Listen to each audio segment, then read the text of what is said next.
Peiffer, Inspire Leadership and Life Coaching.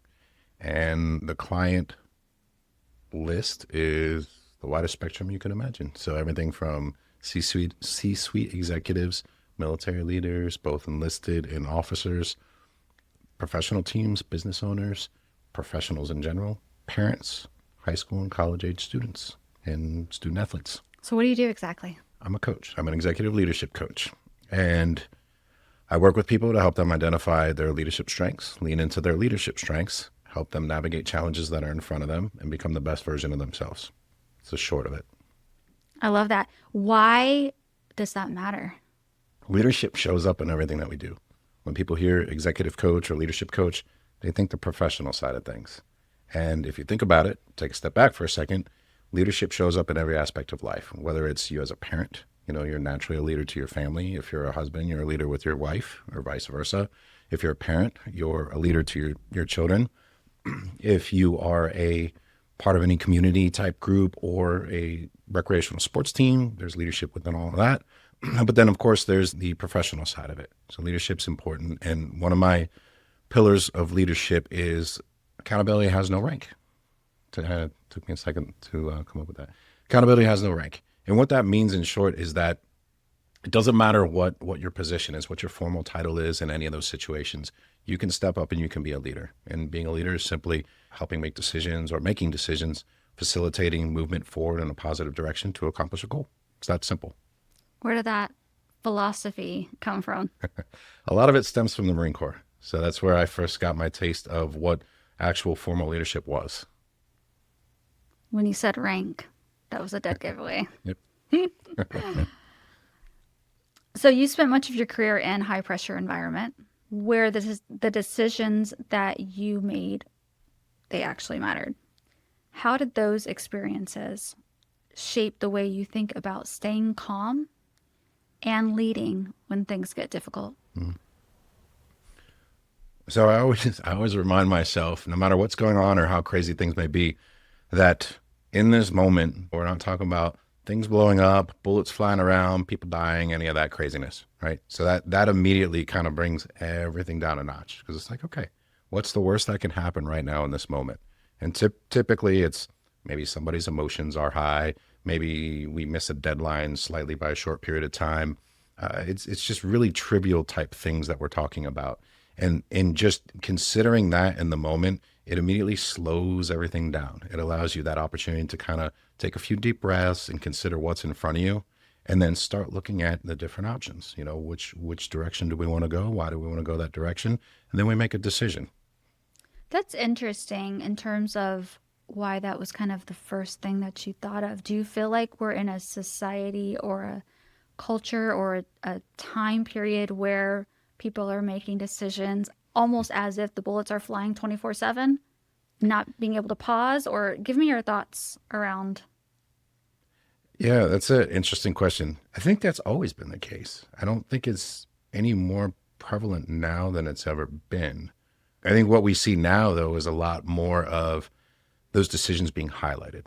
And if I had to point the finger at something, I would point the finger at social media. Anyone catches a little bit of insight on something, it's right away it gets shared and spreads like wildfire through social media. So really, I don't think it's any more significant now than it's ever been. What it all comes down to is people understanding, the decision-making process, people being able to slow down and think through decisions, consider all the possibilities, and make decisions that actually matter, as opposed to, letting their emotions, when stress is high or emotions are high, kind of dictate what they're going to do or what they say. It's hard when you're in the moment unless you've had formal training or experiences. Yeah. Absolutely. What do you believe makes someone truly effective at building trust and bringing out the best in people around them?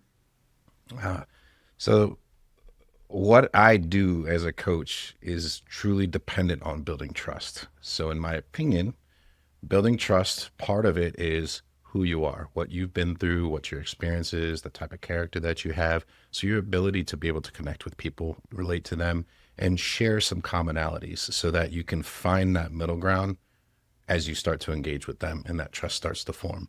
And then from there, it's the being able to communicate in a way that you both understand each other.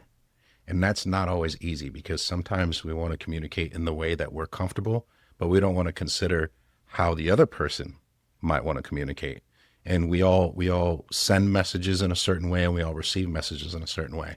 And in order to build that trust, the communication piece, you have to be able to be adaptable and adapt your communication style, whether it's sending or receiving information to the other person that you're building trust with.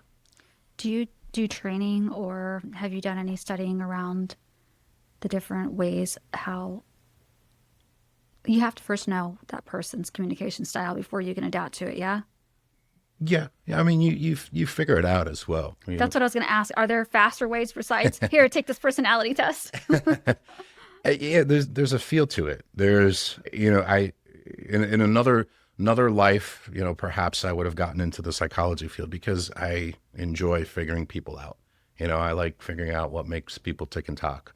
As a leader, it's looking at what motivates people, what inspires them, what's important to them, and then being able to figure out how I can get them to achieve the things that I want them to achieve or do accomplish the task that I want them to accomplish. Right. So taking that idea and taking a step back, the idea of just learning people, like learning who they are, learning what they're about, what they believe in, being curious. And that's the key, is being curious about the other person that you're trying to communicate with, build trust with, or get to know.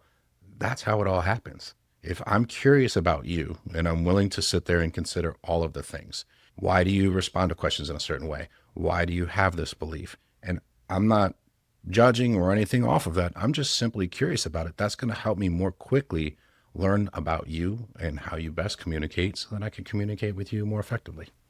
I love that. You work with executives, professionals, teams, and young adults. What do you find are some of their biggest challenges that they face when they're trying to become better leaders? Ego is a big one. A lot of times, especially when we start talking about senior executives, it's the the resistance to sit there and acknowledge that obviously if they're at say, just using a C-suite example as an executive, a C-suite executive that's achieved a lot. They've had a successful career. They're in their position. They're a CEO, VP, director of whatever it may be. That's great. That got them to where they're at. But if you're wanting to work with a coach, then you have to be willing to sit there and say that I still have blind spots. And I want to identify those blind spots, but I haven't been able to identify my on my own. So that's why I'm going to work with this coach. In order to do that, though, in order to build that trust and build that confidence in the coach and that relationship and be fully immersed in that engagement, you have to be able to set your ego aside. You have to be able to sit there and say that I have achieved success, but I truly believe in my heart of hearts that I can do more. And I understand that I'm not perfect and I don't have all the answers, but I'm willing to sit there and allow somebody to help me explore the possibilities so that I can find those answers.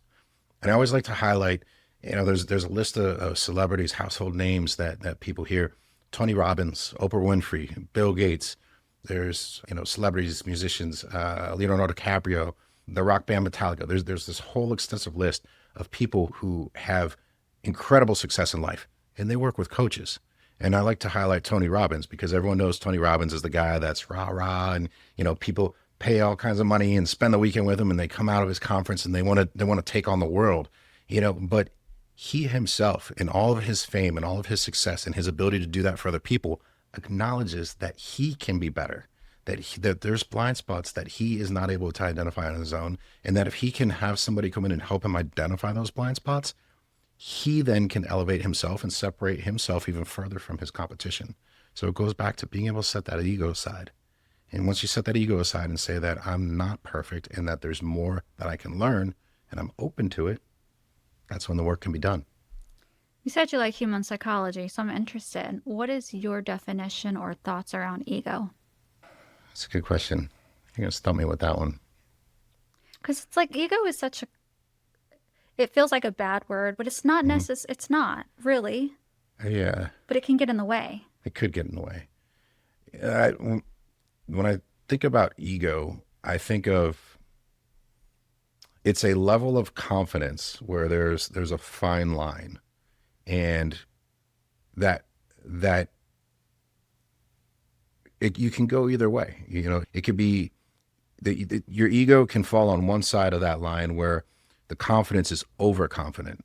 And that's where you can get into trouble because you believe that you know it all. You believe that anything you say is right and that you have all the right answers and nobody else can correct you and nobody else knows better than you. Right? That's the kind of the dangerous side of ego when we look at it. But then there's that, again, if we flip on the other side of that line, there's being confident enough to know that you're good, that you're an expert, that you can walk into a room and understand how good you are, but you also can have a healthy respect for anyone else in that room. And you accept the possibility that no matter how good you are, that there may be somebody else in that audience that is as good, if not better than you. And I think that's kind of where that sweet spot with ego comes into play, where we can look at it either negatively or negatively or positively. Yeah, I like that definition. One of the ideas at the center of your work is being able to see what others miss. What does that look like in practice when you're coaching someone through a difficult situation? Yeah, that's the fun part about coaching. I use the word curiosity a lot. A lot of times when people are navigating life, they see things from a certain lens. They look through it and they're like, this is the problem. I know this is the problem. And I believe that this is the path forward. They're in it. They're literally in it. And maybe they have people giving them advice. Maybe they have people sitting there saying that, they're a friend, they're a trusted confidant, they're a family member, and they're kind of feeding into that a little bit. All right. But what they're not able to do is take a step back and get curious about what that problem is. So as a coach, that's the fun part, is I get to ask the questions and I get to challenge their beliefs. Okay, you believe this to be the problem. Why do you believe that to be the problem? You believe that these are the factors that are playing into this situation right now. Where do those beliefs come from?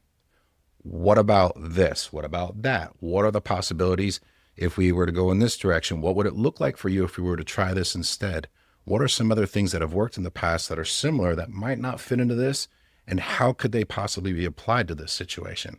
So it's just a whole bunch of curiosity and getting somebody to be able to take a step back and be curious, something that people don't typically do on their own, is where all the magic happens. That's where they sit there and they start learning about themselves. They start learning about their problems, and then they start being able to formulate a path forward that they're able to be accountable for, that they're going to take ownership of, and that they're going to press forward, and that's going to help them accomplish the things they want to accomplish.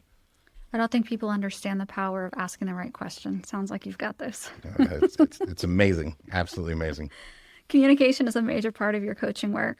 What are some of the biggest communication mistakes that you see leaders making, even when they have the best intentions? Listening. Absolutely. It's 100% listening.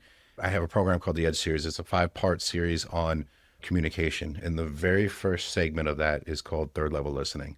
And it talks about what actual effective listening looks like. And I like to break it down just most simplistically. Level 1 listening is you listen to respond. You're sitting there, somebody's talking, and you're already formulating a response, or you're already thinking about how you've been in a relatable situation before. So you're not really hearing everything. The second level, level 2 listening, is what I call parroting. Okay. This is what people categorize as active listening. If you're talking to me, I'm sitting there nodding my head. I'm repeating back to you like, oh yeah, I hear you. You did this, you did that, and they believe that that's active listening. Are you actually listening, or are you just really good at hearing things and repeating them back? That's parroting. Level 3, the magical kind of listening. This is when you could sit across from somebody and you listen to what they're saying, and then as the words come out, you're processing the words and you're grabbing the words, but then you're also hearing the things that they're not saying. You're listening to the tone in their voice. Did they get excited as they were saying it? Did they kind of slow down? Did maybe their body language shift a little bit? Did the tempo of their voice speed up, or did it slow down? What are the things that they're not saying? All right. And that kind of goes back to that curiosity piece. When you start noticing this and you're able to effectively listen, you can get curious about the things that not just you're hearing, but the things that are being said that you're not hearing as well. Leaders just struggle with that idea. They hear the words and they think that they got it and they're ready to make a decision or they're ready to give direction. But my question is, and I challenge all the time, is what are they actually saying? What are you missing? And that goes back to listening. That is fascinating. I feel like this should be taught in schools. I also feel like this is a special, tell me if I'm wrong or if you think I'm wrong. I feel like it's not something that everybody is able to do.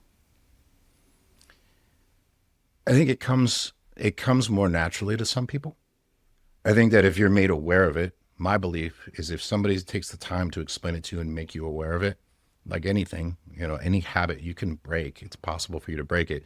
For some people, you just got to figure out how that looks for you, how you're going to navigate it.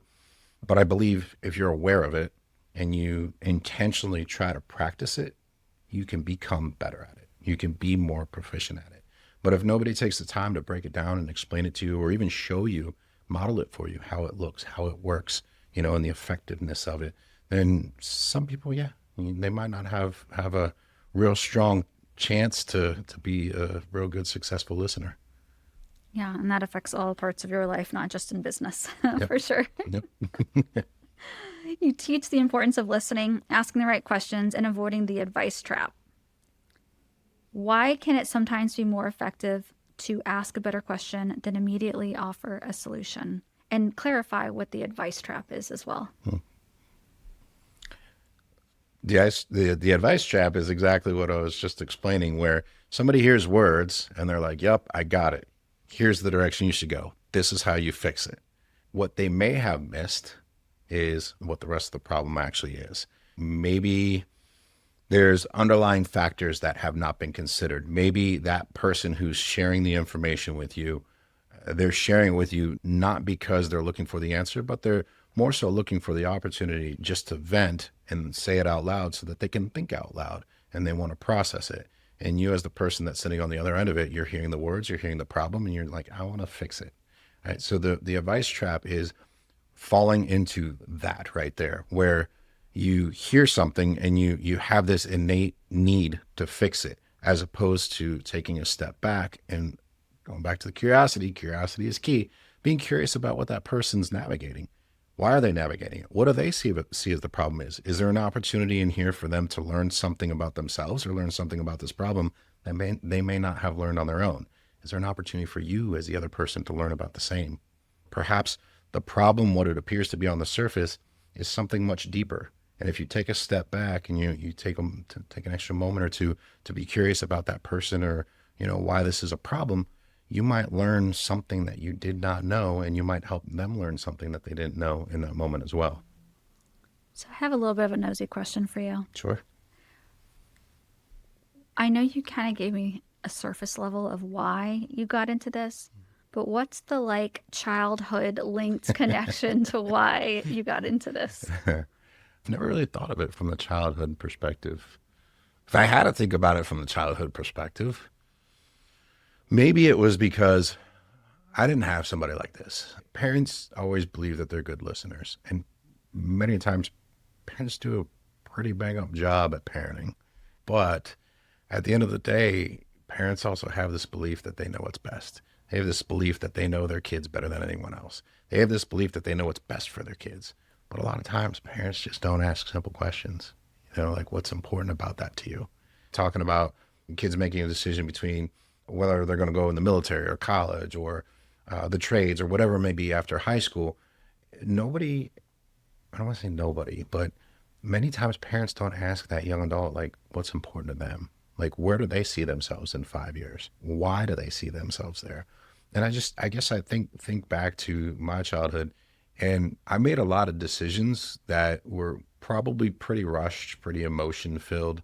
And my parents were exceptional. They were great parents. They did an awesome job. They taught me things, that I should do, shouldn't do. They modeled things that I should do, and they also modeled things that I shouldn't do, so learned a lot from them. But at the end of the day, there was never really a resource like me, like what I do now, available to people, young adults, kids, to be able to ask those questions and challenge their beliefs. And I think the coolest thing is to sit there and challenge a young adult's beliefs. And, the look on their face, one, when you do it, because they're surprised, because nobody asked them questions like that.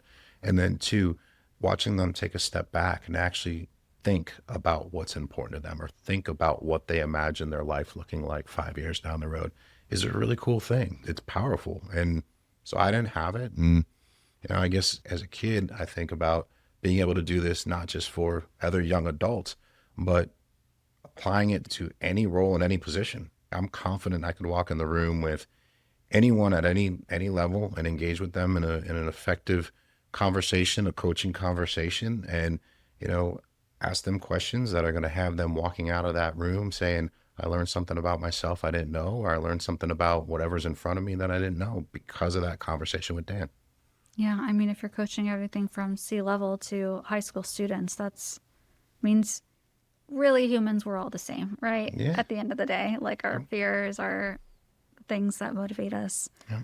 Thanks for sharing that. Of course. I feel every person, whatever their career is, it's usually linked back to something, an unmet need in childhood Yeah. that they're now kind of pursuing. Yeah. Yeah. It's an interesting question that I never really put thought into. So it's pretty cool. Leadership often requires having difficult conversations and holding people accountable. Mhm. You also kind of have that stature of like that bad, not bad, but I want to say badass, but no cursing. Having like that stature, right? How can someone maintain high standards while still building trust with the people they're leading? You're obviously leading by example, for sure, but how can somebody else maintain high standards while still building trust with the people they're leading? The important part of all of that is getting to know your team, understanding that each person is an individual. Everyone looks at things differently. Everyone has different beliefs. Everyone has different motivators and drivers in life, things that inspire them. They have different goals. Like there's no two people that are alike. No matter how much people may seem alike on the surface, everybody's different. And you could look at a highly functioning team and on the surface, you'd be like, this team crushes it. They meet their goals, they hit their numbers, they do all the things. They look like they're having fun together, all of it. But if you actually take each person in that team and you have a one-on-one conversation with them, you'll find out very quickly that they're all different and they're all doing the things that they're doing for different reasons. So as a leader, what's important is being able to recognize that each person is an individual and being able to sit there and adjust your leadership style to who they are. It's not just the Marine Corps way is I'm the boss, I have the rank, you're going to do as I say, when I say to do it, no questions asked. That's effective in certain environments, in a war zone, a combat zone, for example. If we're talking about bullets flying, bombs blowing up, that type of thing, yeah, in that moment, somebody has to make a decision and we have to get everyone moving in a certain direction. That's the time and place for that. But in most instances, that's not the case. And we can sit there and we can take a minute to sit there and get to know each person on the team. We can understand why they're here today. Some people it's money's a motivator. Some people it's time off. Some people it's, they are truly passionate about the mission, whatever it may be. Everyone has their own motivators. Everyone has their own individual beliefs and understandings and way of doing things. And in order to build that trust within the team, you have to understand who those people are as individuals and be willing to sit there and adapt your leadership style to who they are in order to get the best out of them. Do you mind running me through your process of how you work with executive professionals? Because I feel like before you can help guide them, they have to understand their team, right? Or maybe there's a different process of how you go about it, but walk me through it. As far as coaching, like Yeah, how like would coaching? so an executive, a C-level suite comes to you and they're like, I'm having trouble with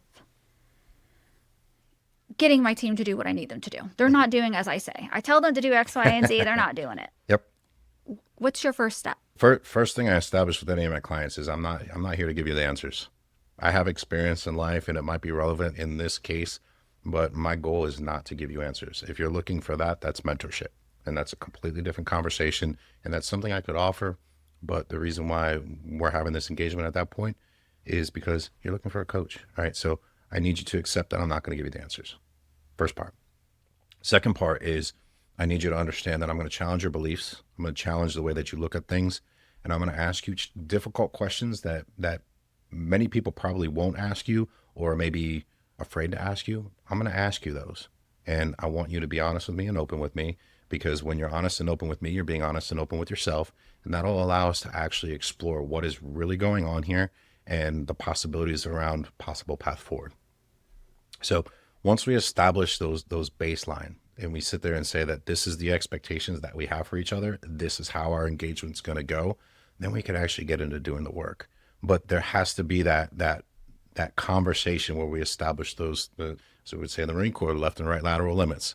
This is what you can expect of me. It's going to fall within these left and right lateral limits. But if you're expecting this and it falls outside, you're not going to get this. If you're expecting that and it falls outside on that side, you're not going to get that from me as well. Once we establish that, we get to work.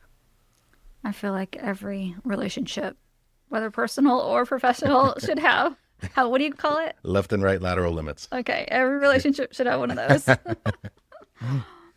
So, your coaching emphasizes emotional discipline and decision making under pressure. What can people do to create more clarity when they're overwhelmed or facing a difficult decision? Slow down. Really, that's what it is. Slow down, breathe. Be able to give yourself a minute, understand the significance of the situation that you're in right now, and understand what's at risk in this moment, in this very moment, what's at risk. And if the answer is nothing, if we're not talking about something being imminent, like something happening, like if I don't do this or answer this thing right now, somebody's going to disappear off the face of the planet. But by slowing down, allowing yourself space to breathe, it does a lot of things. It allows you to start, one, oxygenating your brain. Your brain needs oxygen. When the emotions start getting high, you get that shallow breathing, and your brain isn't fully oxygenated. So it's hard for you to really start processing things. So even in a combat situation where things are going crazy, it's being able to take a step back and just literally take a deep breath in and let it out, and slow everything down. Your heart rate slows down, your breathing slows down, your brain's oxygenated. Now, in short, slow down, take stock of what's in front of you, and then consider all the possibilities. I love that. You've worked with leaders at very different stages of their careers. What have you learned about the difference between someone who has a leadership title and someone who actually knows how to lead? The question that I love to discuss with people, or the debate that I love to have with people, is, are leaders born or are leaders made? Are they born or are they made? And I always try to bring up the idea that when you watch kids playing on the playground, there's kids that the other kids tend to radiate towards. There's kids that say, we're going to play this. And the other kids are like, all right, great, we're going to play that. And the way I see it is, that's a form of leadership. There's a reason why those kids are looking up to this other kid or kids and radiating towards them. Now, is that refined leadership? No, it's not. It's just they have certain features or attributes or characteristics about them that have other kids wanting to follow them. And that's kind of the most basic definition of leadership. People want to follow you and, take your direction and do the things that you're inspiring them to do. Now, if we start talking about leadership within an organization where you have some people that are moved into a position and they have a title and they start acting as if they're a leader without actually understanding what true leadership is, that's when things get dangerous, because they're taking that title or that rank or whatever it may be, and they're making decisions and they're trying to influence people without understanding who those people are. They're not establishing the idea of commander's intent, which commander's intent is, this is what the mission is and this is what mission success looks like. These types of people that sit there and say, I have the rank, so now you have to do as I say, they're not giving the team the opportunity to understand the commander's intent and align to it and figure out how they're going to work together to achieve that. Whereas there's individuals, I mentioned before, accountability has no, or leadership has no rank. Sorry. With the idea that leadership has no rank, I don't need certain rank on my collar. I don't need a title on my nameplate on my desk. If you're a leader, you're somebody that's going to be able to sit there and speak up and influence people, inspire people, share ideas, share concepts, be inclusive, get the group to move in the direction. That doesn't require a title or rank. It's just natural skills and abilities that you have, or skills that you perhaps have worked to identify and sharpen, that allow you to be that person that's going to get the group moving. So it doesn't come back to a rank or title or anything like that. It's just the person or people, that have those skills and those attributes, and they're able to apply them to whatever environment the team is in. Can I go back to your kid on the playground? Sure. Do you think that kid, you said that you debate this, don't you? I love it. I love it. Do you think that kid his ego allows him to lead, and he was not born a leader, but through experience, he knows that after the first time he spoke up, the kids, I'm asking because my son is one of these, right? He can go to any group. If there's kids there, he's kind of running it. Yeah. And I'm fascinated because I have another son who's not like that at all. And I'm like, how did one become like this and the other one is not? Yeah. And I think it has to do with his ego and what he can accomplish, even though he's like the biggest scaredy cat when it comes to like certain things. But Yeah.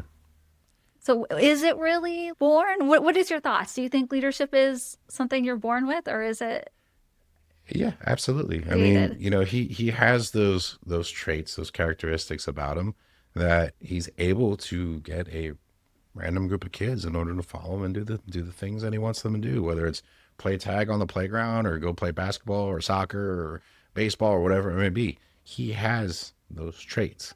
He might not recognize it. He might not be using them in the most effective way, and they might not be as refined as they could be, but those traits exist.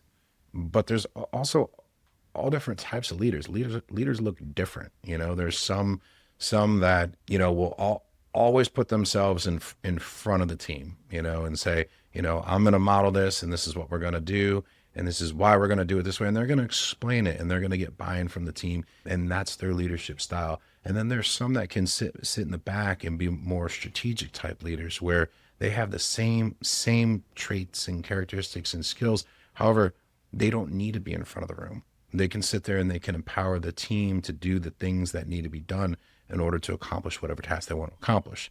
So going back to to your son talking about the playground idea, yeah, I do think that he has leadership skills and traits about him that could be refined and polished and sharpened and used in a very positive way.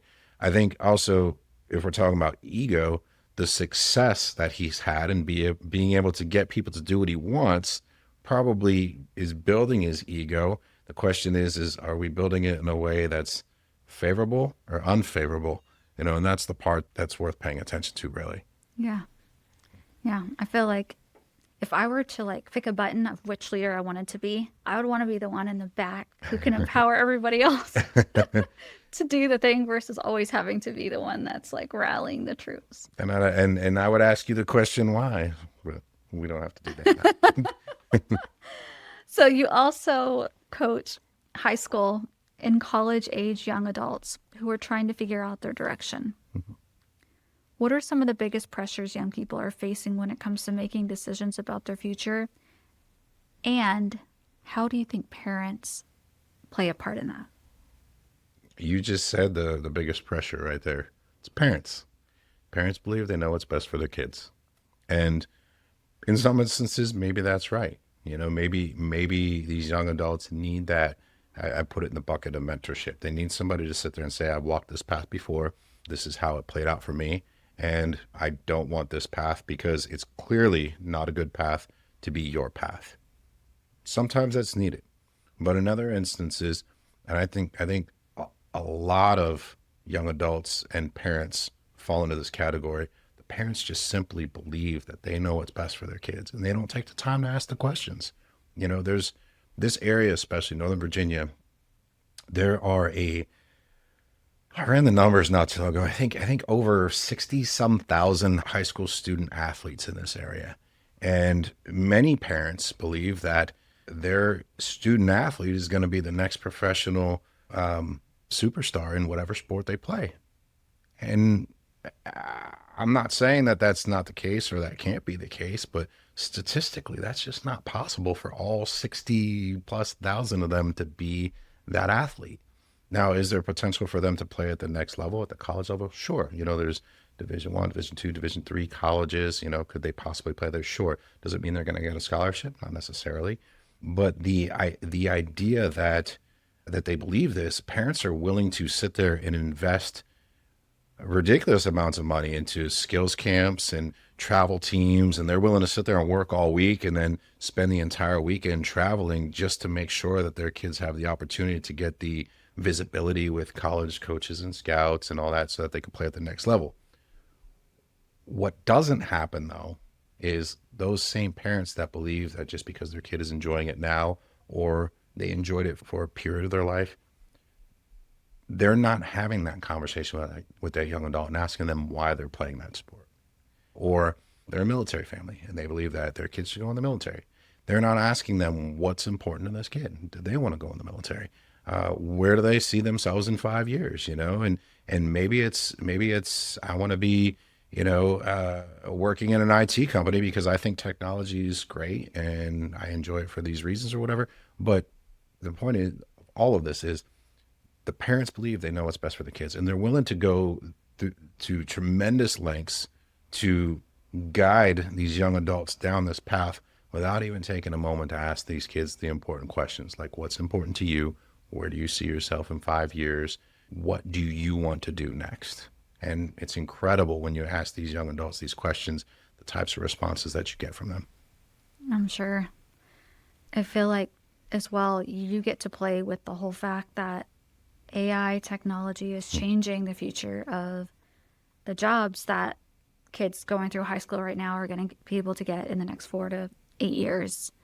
And then on top of that, you've got the any sport, obviously, you're going to learn good skills. So no matter what it is that you do after that, you're going to have, teamwork, discipline, stuff you can carry with you.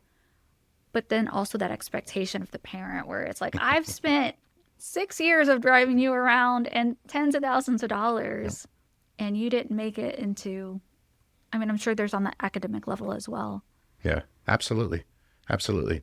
Virginia Tech or UVA, great schools, but some parents are like if my son or daughter is accepted there, it's going to show, how much more exceptional they are than the rest of the kids in Loudoun County or Fairfax County, and it's like, is that really where your kid wants to go?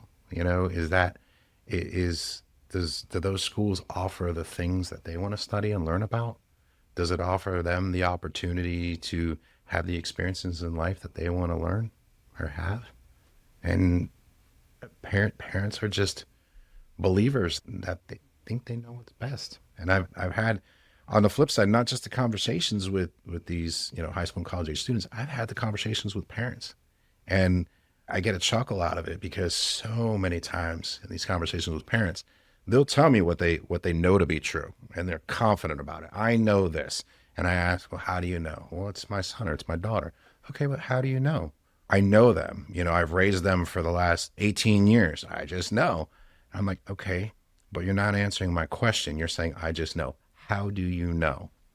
And when I finally get them to stop and actually think about that question and give me an answer, many times, if not every time, they come back and say, well, I don't know how I know.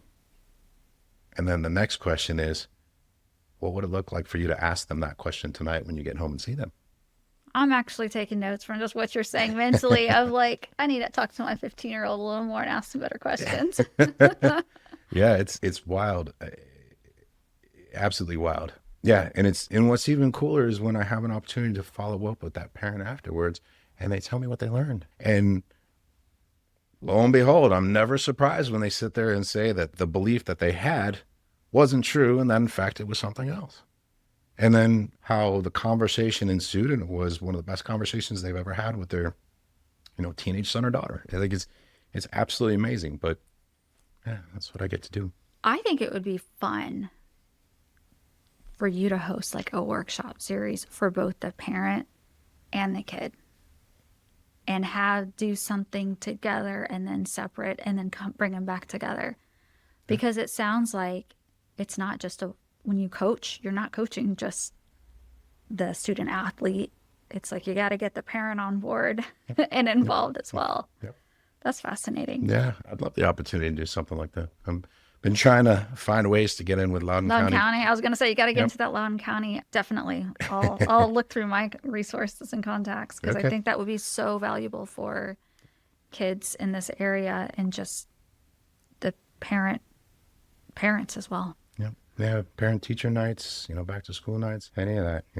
Give me the venue with the parents and the young adults. Be happy. Be happy to do that. And once you do one, that'll be, yeah. Awesome. You develop programs like the Access Method and the Edge series to help people better understand their strengths, communication styles, and leadership habits. What do you hope people understand about themselves after going through that work? The access method is really cool. It's an assessment. When people hear assessment, sometimes they cringe a little bit, but assessments, there's a ton out there. There's Strengths Finder, Gallup Strengths Finder. There's the DISC, the Hogan, 360, Myers-Briggs. There's a ton out there, and they're all great tools and resources, and they all provide data, and the data looks different based on the assessment. My favorite is Strengths Finder. And the reason why is it's a very simple assessment. It takes about 20 minutes to do. And the questions are very simple, very basic. And then the results that you get from that are easy to read and understand. Right? What I do with the Access Method, though, is I take those results and I take them a step further. I have the conversation with you to understand who you are right now, who you want to be, and some of the things that you're navigating in life. And then I take those strengths and I help you understand how those strengths show up in the things that you do day to day, and how they show up, and they may support you in achieving the goals that you want to achieve. And then I also provide to you how some of those strengths could also create friction and roadblocks as you're trying to work through those things.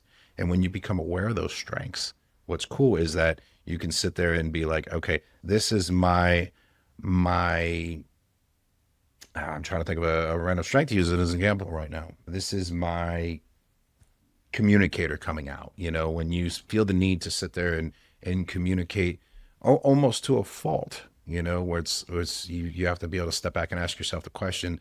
I use the acronym WAIT. Why am I talking? Oh my gosh, I need to have this, I need this tattooed on my forehead. It's, am I talking right now? Is communication in this moment necessary, or is this a time for me to just kind of step back and sit there and take stock of what's going on, or just sit in silence? Maybe that's what the other person needs, is they need quiet in that moment to sit there and process what they just heard or what they're going through right now. And you just need to sit here quiet and just listen, but the Access Method is all about those strengths, and how you can lean into them and what you need to be aware of as far as how it can cause friction, both day to day and as you work towards your goals. And then the Edge series. The Edge series is all about communication. It's all about being able to listen, that third level listening. How am I best listening to what's being said and what's not being said? Then how to follow up with asking the right questions and how to ask questions, and then not falling into the advice trap or the inference trap. And then I have a framework at the end, the Edge framework, that you can basically just use in any type of conversation that you're having, and it just basically brings all those concepts together so that you can focus intentionally on having effective conversations with people. So this stuff sounds like it would be really, really helpful in business, right? Building leadership, all the stuff. But I have a more important question than all of that. We have your stunning wife sitting across the room from you right now. If I were to ask her, she is married to somebody who is an expert and who helps coach people. How do you think that it's played into your relationship? Yeah, I don't know. I'd be curious what she says too. No, I have to sometimes remind myself, listen to my own advice, do the things that I work with people to become better and more proficient at. We've had some really good conversations where, I've intentionally sat there and just listened, where I've sat there and asked her questions. And I think in those moments, sometimes she was waiting for me to sit there and say, this is what I think you should do, the advice trap. And as a man, that's something that many men struggle with, in a relationship. But I try to be conscious of it. And I try to fight that want, desire, natural drive to solve her problems, and focus on what I do as a coach, which is ask the questions, listen, and let her kind of dictate how the conversation is going to go. If she wants advice, she's going to ask me for it. So that's kind of the fun part about a lot of the work that I do as well. And you kind of brought us into this right now, where the Access Method, knowing your strengths, how they show up day to day, how you can lean into them. Well, if I know my strengths, she knows her strengths. We know how they show up for each of us, and she can sit there and adapt the way she engages with me, and I can adapt the way she engages, or I engage with her. so that we can leverage our strengths and lean into our strengths together. But we can also be aware, and this is part of what the Axis method does. I actually offer a debrief of the Axis method where I do it for couples, where I can help you become more aware of how your strengths might create friction in your relationship as well. Yeah. So she would probably sit there and say that I'm pretty good about doing what I teach and what I share and what I do with people. I'm not perfect. So I'm sure she can point out times where I could do better. I love that it's all, I'm not saying it replaces therapy, but I feel like that's what therapy is communicating and learning how to communicate. And I know you don't, relationships isn't, I didn't want to switch the conversation into relationships, but really leadership is, like you said, it across all the different parts of your life, and where it shows up most for people are their personal relationships. So it's like once you go through this for your professional development, you can see it showing up in all the different areas of your life. Absolutely. And, I'm not trying to put a plug in here for it, but what I do as a coach works beautifully with couples, or it works just exceptionally well. And here's why. I'm not a therapist. I'm not a psychiatrist, psychologist, social worker. I'm none of that. I don't have any of those credentials. All right. But if I were to take a step back and I were to have a couple in front of me and they're having some challenges, what I do as a coach is I get curious about what the challenge is. And I can ask them each the questions, like, how do they perceive the challenge? Why do they believe that to be true? All right. And we can sit there together and we can clear the air. And I quite simply, by just getting curious with each person, we can clear the air. We can figure out, like, what is the friction here? What is the problem here? And then again, get curious about, what would be helpful for each of you to move past this. By nature, although it's not therapy, it becomes essentially therapeutic. And 100%. That's how coaching sessions are.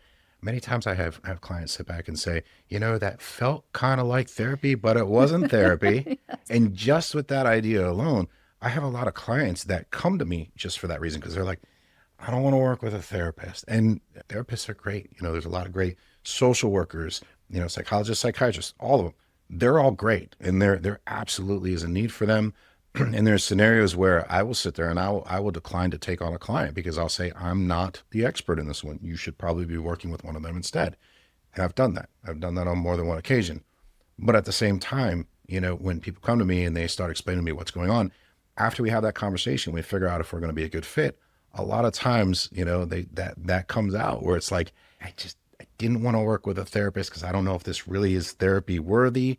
So I figured I'd give a coach a shot, and turns out we are a good fit because it's not, the issue isn't bipolar or narcissistic behavior or any of those actual conditions. It's just, they're looking for a sounding board. They're looking for somebody to help them understand what they're dealing with right now, or explore the possibilities around what they're trying to do. And that may or may not be therapy. I don't know. I don't want to speak on behalf of the therapist, but as a coach, that is what I do. So it ends up working great, both for individuals and for couples. I feel like once you get curious about why you think the way that you think, that solves so many problems, like personally as well as within relationships, right? Whether the relationship is with your team or with your life partner. Thanks for letting me go down that rabbit hole. I appreciate it. Of course. I feel like men would be a lot more open to that too, just because men, I found, say that I don't want to go to therapy. No, I don't need a therapist. But this cool looking guy that like is a Marine and like has this experience working with like building leaders. Yeah, okay, sure, I'll talk to him. So I think that's a really cool market that you serve. It is. That's kind of what led me to becoming a coach. Was somebody approached me and suggested that I'd be a good coach, and I laughed and I was like, I'm covered with tattoos. I don't miss a day in the gym. I see them peeking underneath that shirt. And I joke, I'm like, somebody might look at me and be like, this guy might have gotten out of prison a couple weeks ago or whatever. Yeah. But then when you get to know me, you're like, oh, big teddy bear. This guy's just a nice guy. He genuinely cares about people, wants to help people, all the things. But when he mentioned coaching to me, I laughed and I was like, nah, that's not me. Like, I'm not the guy. Taking a step back, looking back on that conversation, I saw what a lot of people see, which is the coaching industry itself is a middle-aged female dominated industry. That's it. That's just kind of how the cookie crumbled, and that's what the coaching industry looks like. So when you take somebody with my background and you insert me into the coaching industry, I start to stand out. And then when you start to take my physical appearance as well, now I really stand out. So when you compare me to the majority of the coaching industry, the credential that I have, my resume, my appearance, it makes me somebody that's more approachable for a wider range of people. And I work with females as much as I work with males. To your point, somebody who's on active duty military, and I have a good handful of active duty military, so U.S. Army soldiers that I work with in coaching engagements, they're going to be more inclined to sit there and have a conversation with me because they understand that I can relate to it. And I've had men reach out to me where they sit there and they're willing to be vulnerable. Like, we get on a call and it's just a consultation call, and they're vulnerable with me because they see my background, they see what I look like, and I'm a dude just like them, and they're like, okay, if this guy's willing to listen, I'm gonna open up to him. And yeah, so you hit the nail on the head. That's part of what makes me stand out in the industry, but also be pretty marketable to a wide audience. I love that. You've tapped into your strengths, right? Yeah, absolutely. After more than 25 years of high pressure leadership experience, what is one lesson about leadership that you wish you'd understand much earlier in your own career? Sorry, it's a deep question. Yeah, it is. No, it's a good one. I think it's the idea of seeking out knowledge. Seeking out knowledge about yourself, about the type of leadership or the industry or whatever, that you're in, so that you could be better informed about all aspects of the group that you're leading. And what I mean by that is, everyone talks about, being introspective or learning about yourself. But what does that really mean? And I don't think, for me at least, understanding what that truly meant came until much later in life. Being able to sit there and, just like I do now, the idea of working with a coach. Like, you put young 21-year-old Dan in the Marine Corps in a room with a coach and say, you're going to work with this guy and he's going to ask you questions and challenge your beliefs. I would have laughed. I'd be like, no way. I wouldn't have understood the value of being able to sit there and better understand myself, the way I look at things, in with the intent of becoming a better version of myself. I didn't appreciate reading books. I didn't appreciate becoming more well-versed in different aspects of people and leadership, and how people function, and different types of scenarios, and how leadership can show up in different ways. I didn't appreciate that when I was younger. So now, as a much more mature, wiser person in life, these are things that I wish I would have understood at a much younger age, and I wish I would have had the opportunity to invest in myself, invest in leadership, and invest in being the best version of myself in all aspects of life, both professionally and personally as well. When are you going to write the book? I can already see the front cover. Yeah, when I have time, maybe. Looking ahead, what are you most excited to accomplish through Inspire Coaching and Leadership Development? And who are you hoping to reach through your work? I know you've got a few different audiences, but is there anything specific that you're focused on? Right now, my focus is on the Tier 1 athlete program, which is the program that is designed for student athletes. My one-to-one work is great. It's exceptional. I know that if I have the opportunity to work with somebody and they're open-minded about it, we're going to accomplish great things. With Tier 1 athlete, the idea of being able to impact these young student athletes at this age is, to me, the most exciting project or initiative that I have going right now. And the reason why is sports are an incredible opportunity for a kid, for a young adult, to be able to learn a lot of important life lessons: how to win, how to lose, how to work as a team, how to communicate under stress. It's all part of playing a sport. So if I could sit there and I can now find my place within that development and that learning for these young adults, and show them how leadership shows up in their sport, and show them who they are as leaders, and then show them how that can be applied beyond their sport, Like, this is an opportunity to take these young adults and have them learn so much more outside of what the sport itself offers about themselves and what their potential is in life.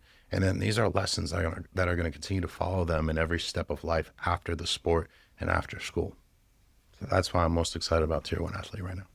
I love that. If somebody's interested in that, parents watching this, what's the first step? How do they start that conversation?